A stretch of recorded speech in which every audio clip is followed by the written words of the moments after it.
Hi అండి. నమస్తే అండి. ఇది ఒక శారీ ఫ్రాక్ అండి. ఇది కస్టమర్స్‌దే అండి ఇది.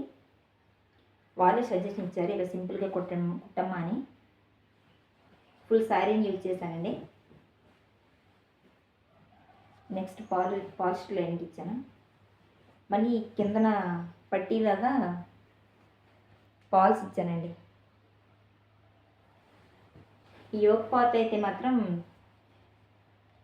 చీరకు వచ్చిన పైటంచండి ఇది. బయటకు వచ్చిన వర్క్ని ఇక్కడ పెట్టేశాను. నెక్స్ట్ హ్యాండ్స్ ఏమో బ్లౌజ్ పీస్, దానికి నేను ఇలా కొంచెం పట్టీలాగా ఇచ్చేసాను శారీ తాలూకుది క్లాత్ తీసి. నెక్స్ట్ డోరీస్. ఈ ఫ్రాక్ అయితే సింపుల్గా చాలా బాగుందండి. నాకైతే బాగా నచ్చింది. ఈ క్లాత్ కూడా చాలా బాగుంది. మీకు నచ్చిందనే అనుకుంటాను. నా వీడియో కానీ మీకు నచ్చినట్లయితే ఒక లైక్, షేర్, కామెంట్ చేయండి. మరిన్ని వీడియోస్ కోసం నా ఛానల్ని సబ్స్క్రైబ్ చేసుకోండి. థ్యాంక్ యూ అండి.